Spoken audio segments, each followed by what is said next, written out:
Hello, everyone. I'm Alvin King, host of He Said, He Said, He Said, a look at the world from a seasoned Black man's perspective. It's Friday, November the 24th, and we're about to get newsy. Thank you for joining us tonight.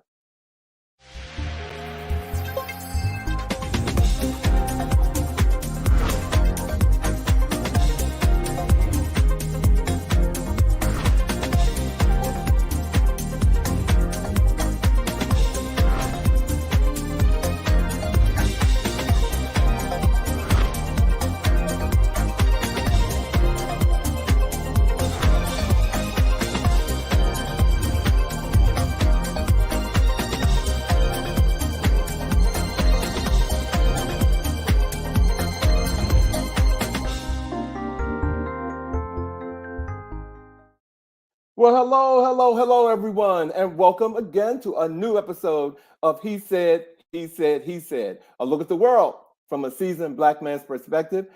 Thank you all for joining us tonight. It seems like forever. We haven't seen you guys in 2 weeks live, and I mean, we're really feeling it. And then when you throw in daylight saving time and you throw in, life, what life throws at you, and then you throw in a holiday, we are really feeling it, and we are so glad to be with you guys tonight. Yesterday officially started the holiday season, ladies and gentlemen. We're now into the holiday season. Some people have been putting up their lights and whatnot since last week and the week before, but thank you all for being here. And I drove in today to work, and I mean, the roads were so clear. I wish it could be like that every single day. Before we get started with the show, I want to take this time to let you all know that we are continuously praying for the innocent lives lost during the Israel-Hamas war. There has been a hostage deal and ceasefire, and under the Israel-Hamas deal, the two sides agreed to a 4-day truce so that 50 women and children under the age of 19 taken hostage could be freed and returned for 150 Palestine women and teenagers in Israeli detention. Today, President Biden, I saw on the news, he spoke, and 24 hostages have been released. I mean, we are continuously praying for what's going on there. That is just horrible. But we want to let you guys know that we are thinking about what's going on there, and we're trying to lift everybody up, especially in this season. Last week, ladies and gentlemen, we lost a trailblazer. Rosalyn Carter passed away on November the 19th. She was the former first lady and the closest advisor to Jimmy Carter during his one term as U.S. president, and their 4 decades thereafter as global humanitarians. She died at the age of 96. Rosalyn Carter was an American writer and activist who served as the First Lady of the United States from 1977 to 1981. And I'm telling you, she is best known for being a leading advocate for women's rights and mental health. We will miss you, Mrs. Carter. And on tomorrow, all flags will fly at half staff through Wednesday when she will be buried in a private funeral ceremony. I think it's in Georgia. And so we're sending out prayers to Jimmy Carter. As you know, his health has been, up and down, and I think he is in a hospice care right now. But truly great people, and we will miss you, Mrs. Carter. So we're about to get on with the show tonight, ladies and gentlemen. I have missed these guys. So if you all are ready, let's get on with the chat.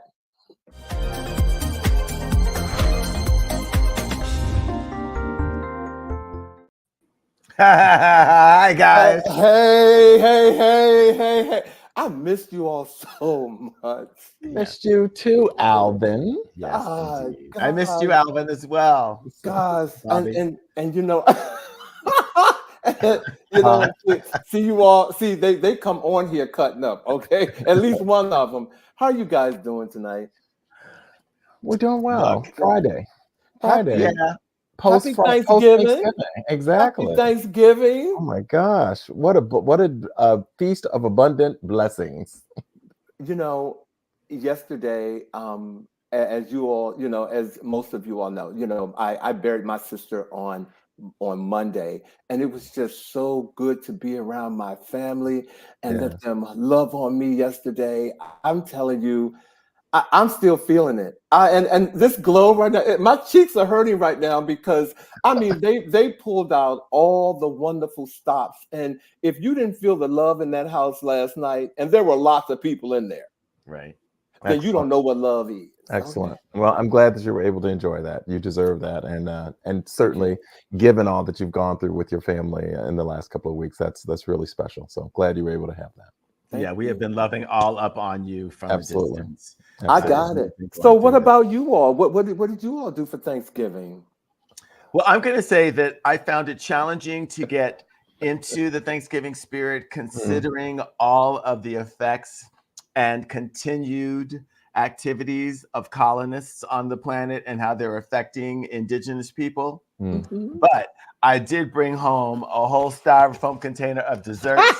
I just want to point out a couple of key things. Come on, make that screen bigger. Let me see what's going on. Whoever made these little pedophore cake pops, I mean, there were a bunch of them. I have one that had like a little banana on it. They were just so cute. They were so cute. I have a little red velvet cake, a little tres leches cake. There is a little apple pie down here that had leaves from the apple tree that were botanically correct, that were made into a lattice for the pie. Oh, wow. I have an actual sweet potato pie, not a yam pie, people. A sweet potato pie. I mean, just deliciousness. I can't wait to get into it. I took it out of the refrigerator tonight just before coming into our production meeting so that it will be at room temperature. So right after I say goodnight to all of you, and I'm so happy that you are all here and I get to spend time with you, but my face will be planted into that. He's out. Well, not to be outdone. I too have a little bit of a container here. So here I have. You can smell the rum, I'm sure, and the pound cake there, and these delicious coconut cupcakes. Ooh. I know the baker. I know the baker. I know the baker. You do. Oh my God, they look. You know how delicious they are. I know, but I gotta brag a little bit. You all was just showing all that, but I just came back in the country and I'm still sporting my beach body. Can you see this cut like right here? I'm really trying to, you see this cut right here? That's from not eating all those desserts that you all have. See that cut right there. Hold on. No, I can't put the camera down too far. Y'all no, okay. No, cameras up. Cameras up. First of all, I'm up here. I am up here. Hello, Maurice and Shannon. Hey, Maurice. Thank you all for joining us tonight, and thank you for your condolences. I really appreciate it. Thank you so much, guys. Thank you for being here.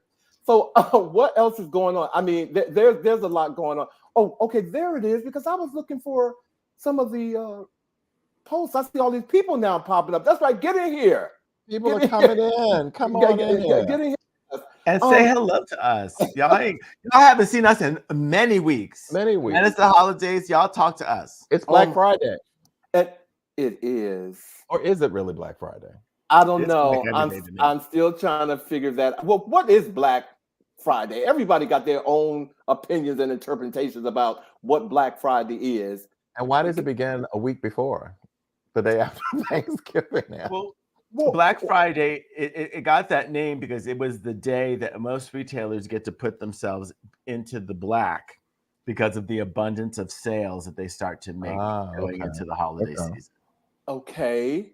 So why are they doing it like a month before the Friday that they're trying to capitalize on? Because I saw somebody on the news said, they went into Target to Black Friday shopping on Thursday and all the shelves were bare. He couldn't find any toys because they're sold out already. Black Friday starts a lot sooner than the Friday after Thanksgiving. Right. Well, because it was such a backlash over the last couple of years about it being Black Friday and pulling people from their holiday gatherings on Thursday to go stand in lines to get the great deals, that what retailers realize is like, well, why are we saving this until then? If we can get people to spend money earlier, which is what the whole thing about doing a big Black Friday sale was in the first place. So all they're doing is manipulating you to spend more money faster. Say it again, brother. What's that word you just used? Manipulate. Another example of the man trying to keep us down. Okay, Let me tell you.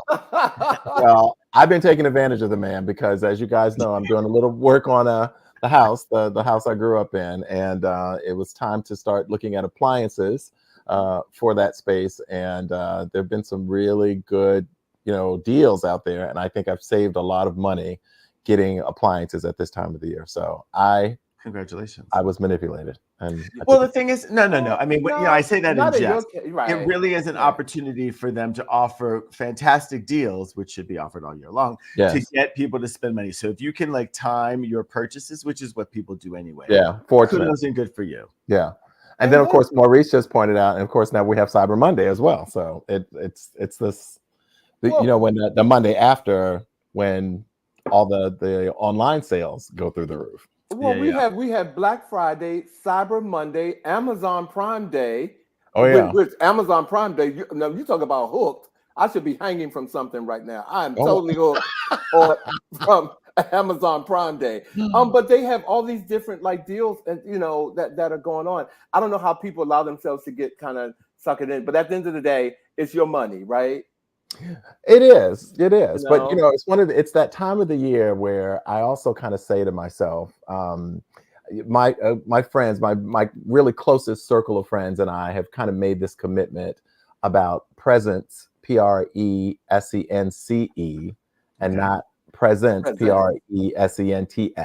You better go ahead, that we try to spend time with one another, that the greatest gift that we can give one another at this stage in our lives is not another scarf, not another, tangible kind of materialistic item, but that we really spend presence with one another, create memories with one another. So I try to be mindful of that. It is great to give. I never want to stop giving because there is great gift in being able to give to others. But the greatest gifts, I really believe, are the memories that we can make, particularly at this stage in our lives when we pretty much are situated to be able to get anything that we really want. See, I thank you for saying that. I love a good gift, but I also like a good fellowship. Yeah. You know what I'm saying? And so where I am in my life right now, I haven't had a gathering at my house where I've invited you over to eat and I cook and do things that I like to do. I haven't done that really in the last 2 or 3 years. And so I'm really ready to do that, And so when I decorate, the next time you all see this show, you're going to see Christmas up in here. Okay. Right. Yeah. Because I want to do that. But that's a good point, Bobby. I like the fact that you said that. Yeah. Presents, not presents. Presents. But November is November and December. This is the time of a couple of other kind of month-long recognitions as well. Did you guys hear about any of those? I have, and one of them, the month of November for me is hitting home. It's National Family Caregivers Month, and I have had a lot of friends that have talked about how they've had to caregive for their parents, and whatnot. But I had to become somewhat of a caregiver and learn about that with my sister, and I'm telling you, someone needs to hold a class on how to prepare people for that, because that's not as easy. Some people can just jump right into it and do it, and the impact of it hits them later. Yeah. My impact, because I'm such a doer, hit me first. So it is, that is something this month that I found to be, very important. That is National Family Caregivers Month. So if you have someone that needs some caregiving, please make it a point to do that and do whatever you can to prepare mentally and physically to make sure that happens. Absolutely. It is it's not an easy road. I don't think there's any more honorable work, but it is challenging. Yeah. It's challenging. Yeah. Anything else going on this month? Yeah, well, November is National American Indian Heritage Month. And the journey to this particular celebration started in the early 1900s by Dr. Arthur C. Parker, who was a Seneca Indian who persuaded the Boy Scouts of America to set aside a day just to celebrate the first Americans. Mm-hmm. And for 3 years, they adopted that day. And then over the years, different states were willing to honor Native Americans with specific days. And then presently, several states designate Columbus Day as a Native American Day, but it still continues to be a day that doesn't really have any national energy behind it. Mm-hmm. Well, in 1990, President George Bush approved a joint resolution designating November as National American Indian Heritage Month. Right. So ways that you can celebrate National American Indian Heritage Month is you can take the time to recognize the rich diversities of the cultures that existed here before colonialism. Mm-hmm. And if you live in the Americas, research your local native tribes that used to call this land or that land where you live home. And then you can also visit local tribes near you or shop online for Native American art, textiles, music, podcasts, or other media.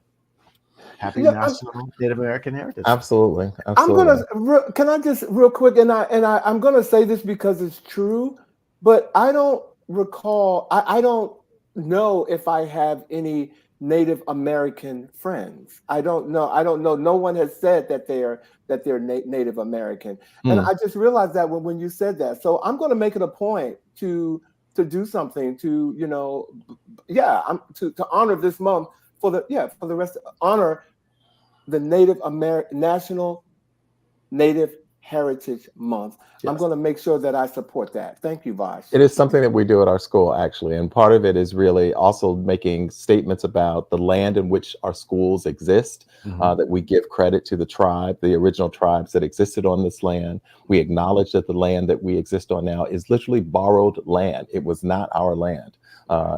Columbus did not discover a land where people were already existing. And so that's something that we do at our school. And I noticed one of our viewers also mentioned Kwanzaa. And, the reality of it is between November 1st and January 15th, there are over 29 holidays celebrated or recognized by the 7 largest religions of the world. And so there are lots of holidays. And it's one of the reasons we often say that, when we say happy holidays, particularly I know on the He Said show, it's because we recognize that there are many holidays that are being celebrated. And obviously, my personal holidays include Christmas and Kwanzaa and so forth. And so sometimes I'm very specific in those greetings. But in most instances, I think we are trying to be inclusive and sensitive to the fact that there are multiple holidays being celebrated at this time of the year. Mm-hmm. Bobby, what you bring to this show and to the cosmos is this notion that we are always a window into other people's lives and then also a mirror to reflect back to them the love that we have for them. So I just really love what you bring here. Absolutely. And there is a new month that I found out about this recognition during this month. It's National Family Literacy Month, which I, as an educator, I love dearly. The whole notion of really encouraging reading in a variety of ways, getting off that screen, getting off being online and actually picking up a book. And there are a variety of ways that they encourage, participation during this month, including a family visit to the library, joining a book club, book festivals, book swaps, donating books, volunteering to read at various organizations and institutions, just really getting people to get out there and read and enjoy the love of reading. And I know I share with you two the love of a really good book. Yes. And and there's another way that I wish that I could, I have like a little soft spot especially when I have kids that come into my building or they, to look for internships. Yes. And I see that if they just take a minute to just learn how to speak and talk and present themselves well. And when I knew that this month was for family literacy, it just made me think about, how could we reach parents to invigorate them, if you will, to, pass that down to their children. because I don't think a lot of parents, I don't think as many parents as I'd like do that. And I it's think really that important. that It's is very critically important. important. Very It's important. My friends, we encourage reading in the womb, literally reading to your children when they are in the mother's womb, reading to them, and eventually reading with them. It's really, really important. And any young people in Mr. Bobby's life knows that, the holidays come around. If you're going to get something from me, it's either going to be something like stationery, so you can write somebody a note with your name, it's your monogram stationery, which I think is a really nice gift. And a book. I love to give books to children, and I love reading them with them and reading them to them. So I'm just a big fan of this. So we celebrate and honor National Literacy Month. Thank you, Mr. Bobby. Well, thank you, Mr. Bobby. Well, and to you, that's definitely Mr. Bobby. because I could read you, Vash, but we'll do that after. In some ways, it was a good segue to what about top stories? Because it's a lot of reading going on on Capitol Hill right now. Okay, Amen. And it seems to be with the GOP. And while we were away, there was some punk move that happened. Yes, I said punk move, ladies. Yes, you did. I did. I did say that on Capitol Hill, where Kevin McCarthy, the ex whatever he used to be, he elbowed Tim Burchett, U.S. representative, who was another GOP who happened to vote against him to get him out. And Boucher accuses Kevin McCarthy of elbowing him in the kidneys. He says the ex-speaker denies it all. And he said that in a statement, he says that he feels sorry for Kevin McCarthy after last week's event on the Hill, when he claimed that he did elbow him in the back. He said, I prayed for him this morning because I know he's hurting. The Tennessee Republican said on Wednesday that, it's just a sad, sad state for Kevin McCarthy to be in, for him to go to that great length to do what he did to him. And, but he's not the only one. There's some other comedy shows going on. We got George Santos there. We got Marjorie Taylor Greene, and we got Matt Gaetz. And Andy Cohen, dude who tried to fight. Oh, yes. Oh yeah, the senator who got up and was inviting the representative from the union to a fisticuffs. Yep. What is going on over there? Those people are being pushed. Their whiteness is being so pushed that the only thing they can do is reach out and retaliate. Right. And all I keep thinking is the difference in how the response would be internally and externally. Right. If those people looked more like us. Yeah. Exactly. And were behaving this way, pushing people, standing up, offering, and inviting a physical fight with someone, like the things. Can you imagine? No. I can't imagine Hakeem Jeffrey. Ooh.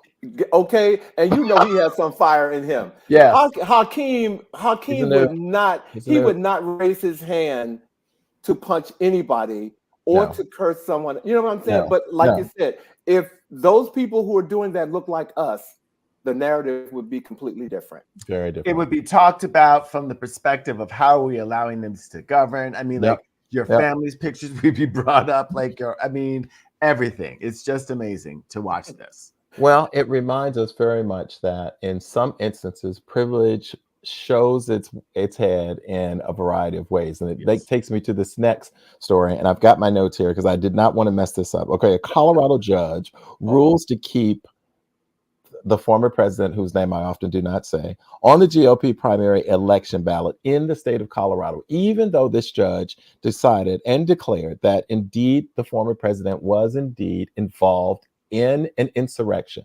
It does not remove him from the ballot in Colorado. He'll be able to be on Colorado's Republican primary ballot. A Denver district court judge ordered Friday evening. Sarah Wallace ruled against a group of 6 Republicans and unaffiliated voters in Colorado, represented by the watchdog group Citizens for Responsibility and Ethics in Washington, acronym CREW, which filed a lawsuit in September that sought to bar the former president from the state's Republican primary ballot under Section 3 of the 14th Amendment, which disqualifies people from running for office if they've engaged in an insurrection or rebellion against the United States. The petitioners claimed his activities surrounding January 6th invoked this insurrection ban.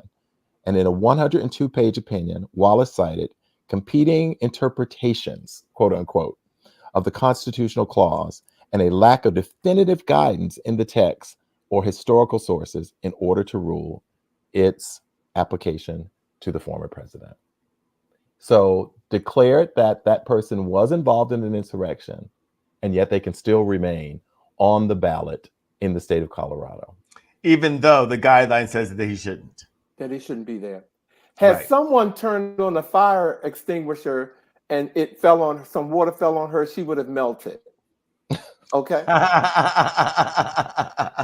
Because that was Okay, first of all, you're counting on every, and I think most people listen to our show are old enough to know what that comes from. Because I'm like, some people be like, what is he talking about? Yeah. because I didn't want to say someone should throw some water on her, okay? Because that we don't promote that. You here. don't, no, we're not promoting that. But no. if the extinguisher should happen to come on and some water Yeah. hit her, She'd be gone. she would be gone. Okay? But it really is Danielle. very sad, though. Yeah, it's sad. I am all about laws. I am all about rules. Mhm. I just want to see them applied equally across the Absolutely. board to Yeah. all people. Yeah. Yeah. And if we have been waiting for years for this to go to court, for them to see and say what he did, and that there should be ramifications and repercussions, and then say, yeah, we see it all, but no. Yeah. But no. And it raises that's questions what to that notion that the law, no one should be above No the one law. should be above the law. No one should be above the law.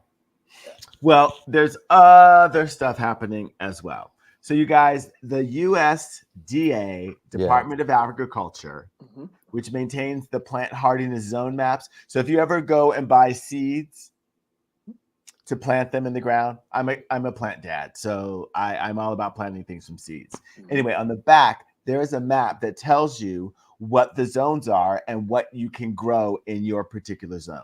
Oh, Hmm. I This didn't know map, yeah, I mean, they keep track of like the coldest days and the hottest days and let you know, like, yeah, where you can Wow. plant things. Well, this week, that map got its first update in more than a decade. The 2023 map is about 2.5 degrees Fahrenheit warmer than the 2012 map. Hmm. So across the contiguous United States, about half of the country has shifted into a new half zone, meaning that they can grow new types of flowers and fruits and vegetables in their zone. Hmm. So you may want to find out what's going on in your zone, because you may want to plant different bulbs and different things now, so you'll have prettier flowers in the spring. that's interesting. So to get more information, please visit USDA.gov and search for 2023 Plant Hardiness Zone map, or visit the link that just showed up in the chat, and it will take you directly to the map, and you can see exactly what it looks like and exactly what's happening in your zone. But please plant great things in your zone if you can. And climate change I got a question about that, Vash. What took them so long to update it? What was the reason? Yes, I do. Well, first of all, they keep track of like the coldest dates and the hottest dates over a constantly stretching period of time. And they really wanted to make sure that things had shifted significantly enough to make it clear to everyone. But anyone who plants or anyone who's paying attention to temperatures on the planet, we all know that things have shifted. They just held off because they really wanted to make sure that when they put it out, that they really, truly, truly, truly were making the statement that indeed, the climate has shifted. And climate change is real. And this is what this really says. Very it's an real. objective Very real. thing, and they wanted to be really cautious about that. You guys may not know this, but I like to watch like these like nature shows, like Life, National Geographic, and one of the stories that I have found most fascinating is the life of a polar bear and how their lives are ultimately changing as a result of the melting ice glaciers around the world, and their ability to be able to survive and eat enough to store for hibernation and all of that is being called into question, because if they get stuck on some of this ice, then they can't get back to it's amazing the melting that's going on around the world. It's very interesting. I find it very interesting. And climate change is real. It is not fictitious. When you look at the shifts of weather that we experience, I mean, 80 degrees one day here in the DMV, and 53 the next. It's really unsettling what we have done to our planet, and for people who are still denying the reality of climate change, global warming, etc.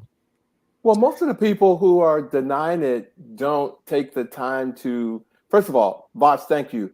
And as you just gave Bobby credit earlier, I just want to give you credit, because you are a resource. You bring such a resource to to this resource to the show. He's our tree hugger.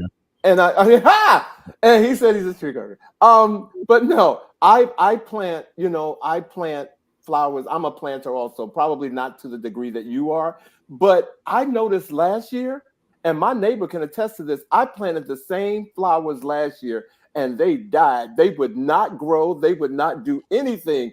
And this year, they're still outside on my porch living. Last year, the same, the same flowers, and we just talked about it. She was like, well, I complain every day I walk outside and look like brush fire. But today, but it is real. It is real. It's very real. And thank you for bringing that point up. I appreciate that. Thank you. Yeah. And you were going to say something. I'm sorry. I cut right in when you were going to say something. I forget where I was going with it, because there were so many different levels to what is actually happening with the climate. But when people are thinking about climate change and not paying attention to it, it's like you can't deny that something is happening that is different than 2 years ago, and it's warmer or it's way colder. And we just have to adapt. I mean, regardless of what we're calling it, we have to adapt. And this, the Plant Hardiness Zone map is an objective way that we have been told that things have shifted. So, well, I am glad that all of you are here tonight. And we were just talking about climate change. And I'm telling you, the climate in Hollywood right now, and wait, that was a sad way. The climate in Hollywood, or let's just say, if the climate anywhere, if you are a billionaire or a million, the climate is hot, ladies and gentlemen. So we're about to go into the pop-up, ladies and gentlemen. So if we can't, let's get into some entertainment news. Can we go to social climate?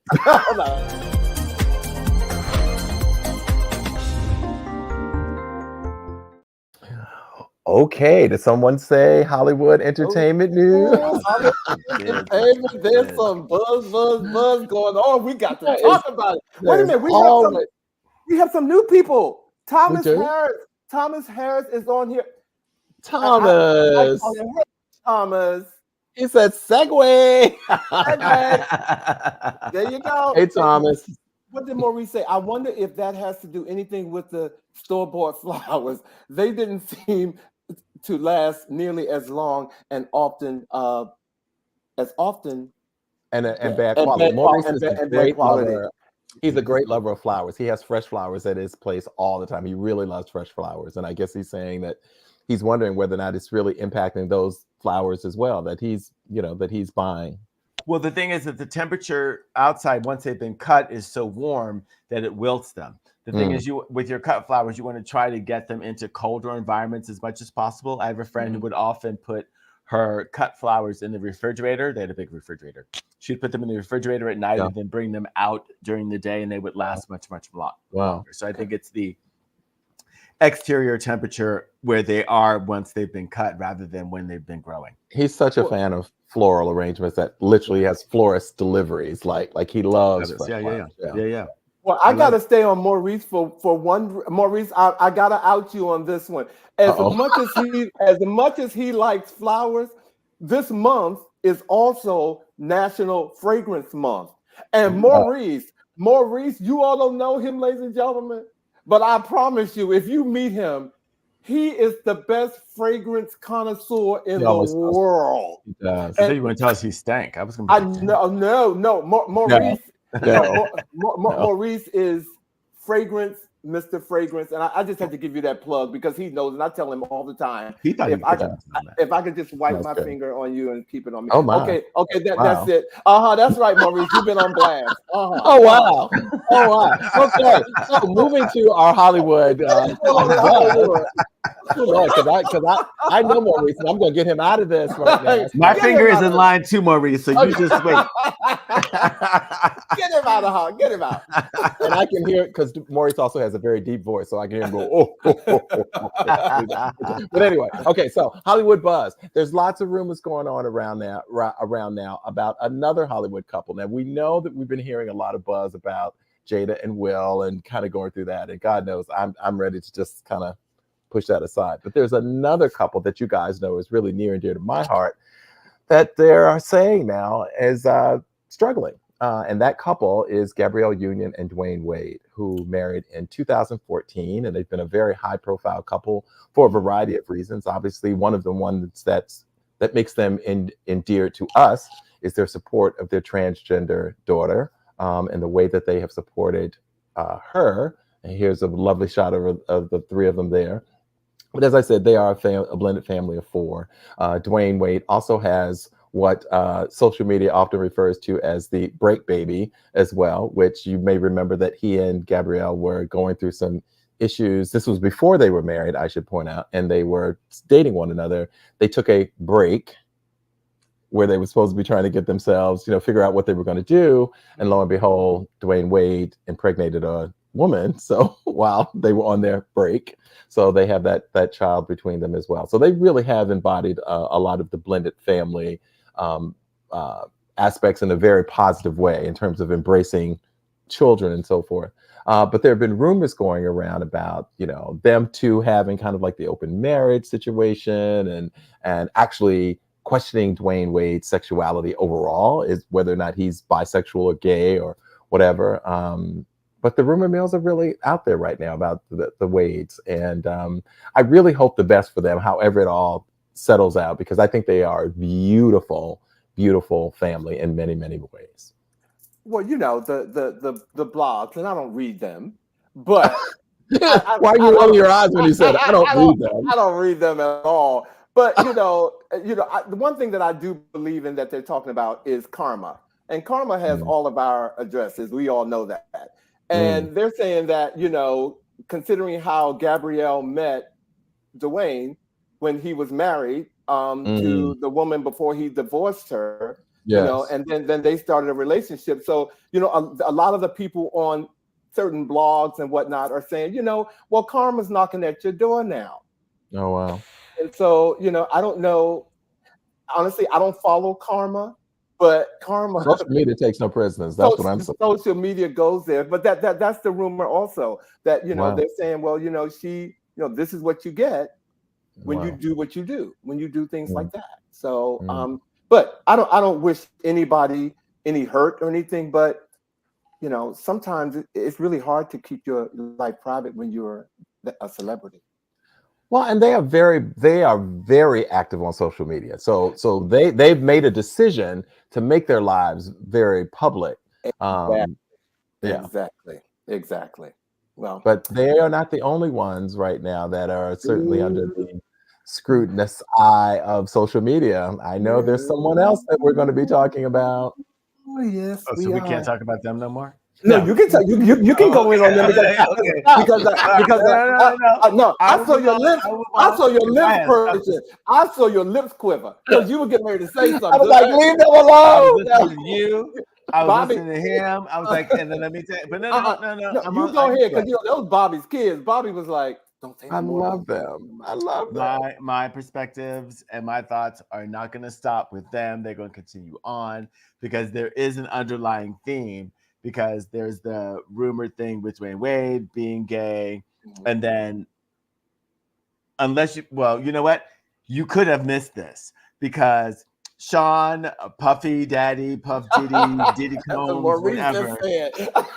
Maurice got hit with with a lawsuit that disappeared faster than it appeared. I'm not sure if you guys saw this, but there was a TikToker who created a video, and it's her walking up some stairs, and the caption is Cassie filing her lawsuit against Diddy. She's walking up some stairs, opens the door, and then she goes, Cassie sees the settlement offer. She looks down, she goes, boom, backs up out the room, closes the door. I mean, that's exactly how her lawsuit happened on the planet. It hit, and before the newspapers could even pick it up, they crushed that. He tried to bury that with the settlement. Well, anyway, that hit enough people's radars that he is now being hit with a second, and I think there might even be another one coming. Are you serious? See, I didn't know this. I didn't know that. I figured they may be coming out the woodwork. What Cassie did well, first of all, there have already been conversations about the gay underground within the Black elite echelon, if you will, right? Yes. Music, sports, and all kinds of entertainment that have always Bubble Hill. There was when I lived in LA, we knew that there was this area and these groups of guys that were hanging out that were all up in entertainment. And what's happening is someone put a hole in that balloon, and things are just leaking all over the place. So you're going to hear more and more and more about other folks. But it seems like Diddy has been doing all kinds of other things. There's a second lawsuit alleging sexual assault, rape allegations, sex trafficking. And these people are not just naming him. They are naming Bad Boy Entertainment. They are naming all kinds of things. So, I don't want to necessarily go into all of the specifics, but I'm just letting you guys know that there's a lot of people that are coming forward, pointing the fingers at him and saying all kinds of icky things that he has been doing over the years. One of the most disturbing. Like, it's one thing if you are kind of into kind of wild and freaky things individually with people, and not that I support that, but all I'm saying, that's one thing. But to hear about the sex trafficking was really disturbing. And I mean, if you go back to the whole as it pertains to Puffy, the Tevin Campbell and the parties, and I think Usher was also somebody that was under P. Diddy's wings, and there were rumors about, because Usher was like a young kid, like 16 or 17 years old, and some of the rumors that are surrounding that. So and again, I'm saying a rumors and allegedly because I wasn't there, and if I was there, I don't think that I would do what Brother Bilal is doing right now. I don't know if I would be doing that, and I'm talking about Brother Bilal's confession about Will Smith and him catching Will Smith literally very explicitly outlining what he saw Will Smith having sex with Dwayne Martin. Okay. And for those of you who don't know, in an interview on Uwine with Tasha K on her podcast, Smith's former assistant, Brother Bilal, made graphic claims about an alleged sexual encounter between the King Richard actor and his pal, Dwayne Martin, which Bilal claimed to have witnessed himself in 1993 on the set of Fresh Prince of Bel-Air. Wow. He said he saw it. And, some of these allegations that some of these actors and whatnot are getting, they're not all to be brushed under the table like, that this couldn't happen to them. Some of these things are like real. But in the case of this one, why now? Why? And what is the significance now of this man talking about something he saw back when you said 90-something? 1993. See, and that's what I said. Two consenting adults. Right. Well. Well, they were both grown, is all I'm saying. Now they were married or whatever. But all I'm saying is, I'm just curious as to. There's one thing when someone is alleging that you did something to them, that that there was a sexual assault. I was not. But why is this person now feeling compelled to speak to something that he saw all these years ago? I don't understand. It's just still just part of the witch hunt with the LGBTQI community. People still don't understand that sexuality is on a sliding scale, a spectrum, curve and spectrum, right? That monogamy is made up, and that this is people are sexual beings, and men are going to be people are going to do their thing. People are still coming to grips with that. It's still being politicized. So on one level, it's about doing that, like outing people and the gossipiness of it. Mm-hmm. On the other side, with the darkness and the sexual predatorness of it all, you've got that coming on the edge of the Me Too movement, where people are like, look, I've been abused and I need to come out and get this out. So you've got both things happening. It's, with the Will Smith thing, there are no victims in that. There's no reason why anybody should be talking about what happened. That's why I'm just. Maurice just said that. I guess he's writing a book. Yeah, he's writing. Supposedly, he's writing a book. And then so then you have that, because let me just say this: I am so sick of people coming forth with their trauma, their situations with their domestic partners. And as they come forward, then they get booked to host a show. They get booked to host an award show. Stop doing that. If you come forward with your dirty laundry, you should be off of the exactly the circuit. Period. Off the circuit. We don't want you coming forward with your stuff just so you can start making more money. If you come forward with a scandal, we are going to give you an immediate 7 to 12 month hiatus from high profile gigs so you can work out your stuff and get your life together. I think if we started doing that, we'd see a lot less of this garbage, because some of it is just for people to get money. Well, I also want to bring to the table the double standard. Okay, we're talking about men here. We're talking about the sexual, men and their sexuality. If two women did that, I guarantee you it would not be getting the blow up, the buzz, that would not happen. And so the double standards and how people deal with situations like this is also to be talked about. You know what I'm saying? Yeah, it sometimes irritates the mess out of me how you get to, again, stories like Will Smith, and it's like, who, two men? Yeah, like it's the first time you've ever heard it. But if that happens to two women, if there's a story, that story is like smoking a cigarette. It's gone. You blow it out your mouth and it's gone. And the double standards make me sick in that regard. We are masculinity at play. We are reminded, though, also of the cost. Sometimes it has happened in Hollywood. When we think of Ellen DeGeneres, for instance, and how her career pretty much was ended for a while. Like she was on ice for a while as a result of her decision to come out. I'm thinking about, say, for instance, now that I believe Queen Latifah has become a bit more public in terms of her holding hands with her partner, doing so. Like I believe that. I agree with you, Alvin. I do think in terms of society, I think that we look at relationships between two women slightly differently still than we do between two men.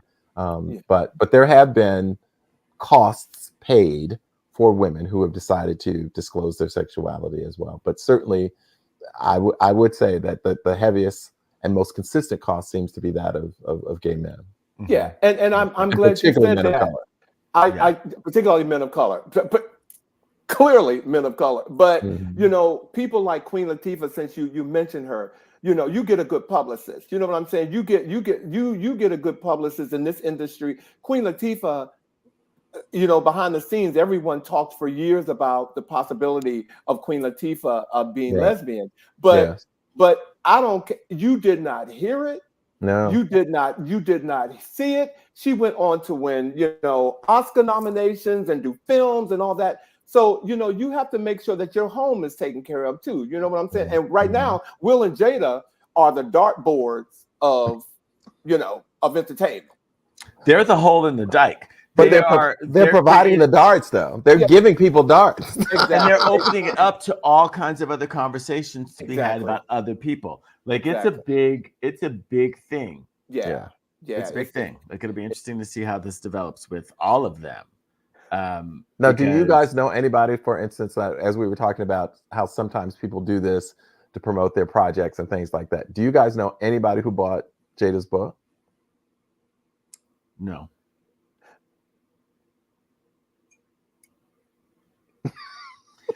But I don't. I haven't talked to many people about that. He has it. Do you have it? Alvin must have it. I say what? Did you buy it? He heard you. I didn't buy it. Did you read it? Someone sent it to me. I didn't buy read it. You know what though?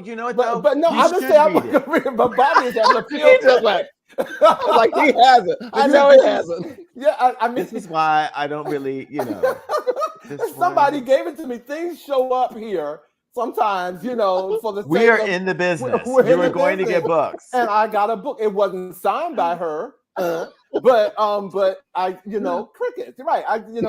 But yeah, it's here. But I'd rather read Britney Spears, to be honest with you, right now. That's another book that should be read because she goes through and tells about, if you're going to hear someone's story, hear it from them. Hear from them. Hear it from them. Right. And then hear all these other people come back and say, "Oh, that's not what happened." Well, then tell me what happened. Right. Because she told me that this happened. You're like, "Oh no, we just went for ice cream." You a lie. And Britney told Oprah straight up, "I don't need you to interview me. I don't need to do an interview, especially when 9 million books sold before it was released, Oprah. I can tell my own story." Who said that? I can tell my own story. Britney told that to Oprah. She should have. Many people should be telling Oprah that because sometimes Oprah don't come up at her stuff right. She said, "I can tell I don't need you to humiliate me on TV. I don't need to look a fool. My book shows you who I am, and and I can tell my own story."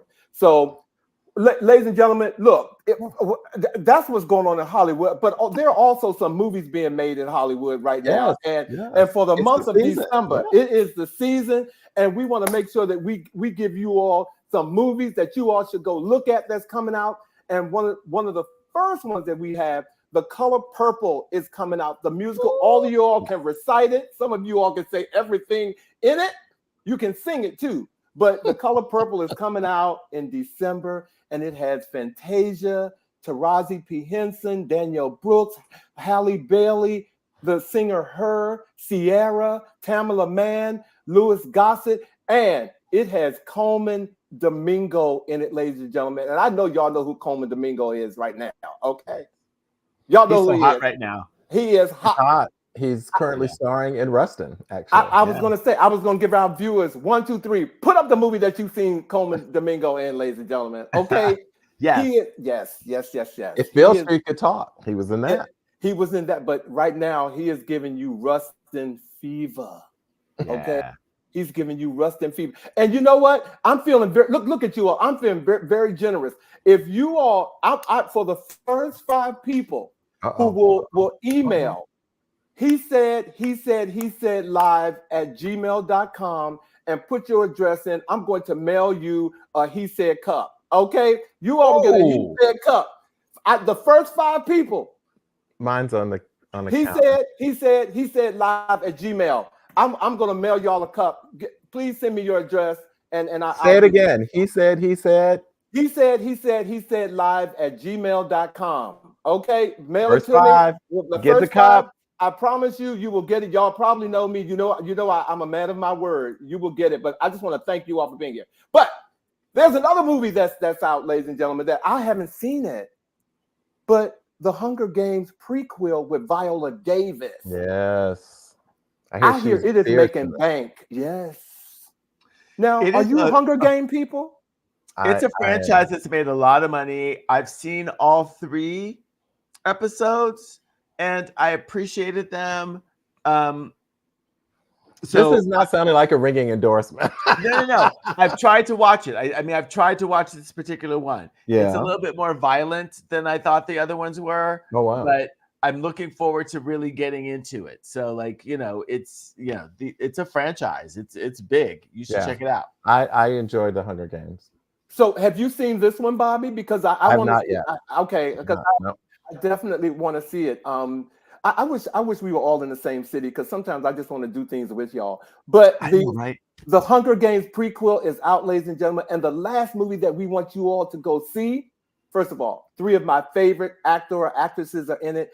It is American Fictions with Jeffrey Wright, who was also in Rustin. Issa Rae, That's correct. Sterling K. Brown. Now, do you all know the story behind this movie, American Fiction? No, You do know the story? I do not. You do, Vash, you want to tell it? Why don't you tell it, and then I'll give my like two sentence summation.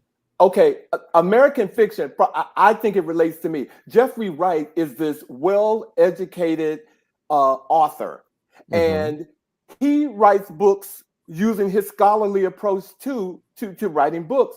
But every book that people are selling and making millions off of is them talking about my baby's mama and all this kind of stuff. Very stereotypical. Very stereotypical. So he writes a book and changes his name to write this book and writes it like these other books that people want to see. And he makes millions, and he hates the fact that he is making his other books can't make any money, but him writing like that can. Oh, wow. And there's a message in there. If you know Jeffrey Wright and his acting skills and abilities, Jeffrey, they say that he is a well contender for an Oscar nomination for this movie. He's an incredible actor. Angels in America, Shaft, like he's an incredible actor. He was in one of the Hunger Games movies. He was also in a that's movie. right, he was. Wasn't he in a movie with Jennifer Hudson? One time he was in a movie, right? He was in a movie with her about what her son. Yeah, look that up, ladies and gentlemen, because that was one of those movies where you go, Jennifer's acting. Yeah, it was that. But yeah, those are 3 movies that you all can check out. And also, hot off the press, and I know you Beehive people already know this. Beyonce is talking about doing a residency at the Sphere in Las Vegas. Sphere, the $2.3 billion venue. Look at this place, ladies and gentlemen. Okay, and we want to take you inside. There's some other pictures that we have of the Sphere. This is Halloween at the Sphere.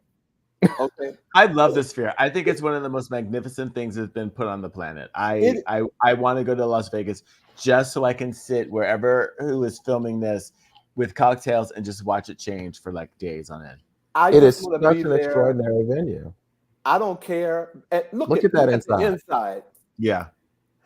And that's an illusion, because you know that it's a big circle. So the fact that the thing looks like it's closing down on you is a visual illusion that I think anybody who is an artist is going to want to take advantage of to create an immersive experience with you and their music. Totally. It is an interactive experience unlike any other right now. As you pointed out, $2.3 billion to create the Sphere. And of course, now the rumor, now that the Renaissance tour has ended, and for those of you like me who did not get to see the actual tour, the movie is being released on December 1, and I am going that first weekend. I got my tickets already, so I will see the movie. I couldn't go to the concert in reality, but I'm going to the movie to see it. But now the rumor that Queen Bee will take her show literally to the Sphere. Yes. She's been offered rumored like $10 million to even produce and develop the concept of the show at the Sphere. Apparently, again, rumored, Jay-Z and Tina Knowles, Beyonce's mother, have already been touring the facility. And for those of you who are aware with the Sphere and its introduction, U2 has been performing there and just bringing the house down. So the whole notion of such an interactive and given what we saw in terms of Beyonce being able to do what she was able to do on the road, just imagine what the experience would be like in the space of the Sphere. I cannot wait. And when the tickets come out, and I'm like Billy, I don't like Vegas, but I plan to be there for that. And ladies and gentlemen, look, we are near the end of our show. We love you all so much. We love being back. Okay, so thank you for welcoming us in your home. And thank you. We will be back next week, ladies and gentlemen, on December 1st. It is World AIDS Day. I think it is 43 years since the first one. The first person was diagnosed and Right. they called it AIDS, and we have come a long way, baby. Okay, since that has happened. Yeah. Our words of the week this week, ladies and gentlemen. If 2023 is telling us anything, it's telling us to enjoy the moments we have and don't take any day, anything, or anyone for granted. Okay? And I'm telling you, those words, honey. Did I say honey? Profound. They are profound. I did say honey. Okay, ladies and gentlemen, thank you all for joining us tonight. Bobby and Vash, thank you Good to all see you guys. everything you do. Good to I'll see be you. on the road next week now. Remember, I'm coming. I'm going to be on, but I'm coming to you guys from St. Louis next weekend. Next Oh, week. nice. Oh, okay. Well, we'll make sure. Just make sure your audio's working, okay? Because you're not off. You didn't put in leave. You didn't No, put in leave. I'm going to get the hotel Wi-Fi. Okay, you're not off. And have some barbecue nearby. I want to see Okay. some good barbecue. Okay, let's so talk about that. Make sure you Yes. be there, ladies and gentlemen. Have a great weekend. Love yourself, And vote. and we will see you all on the next episode of He Said. He said. He said. Good night, everybody. Bye.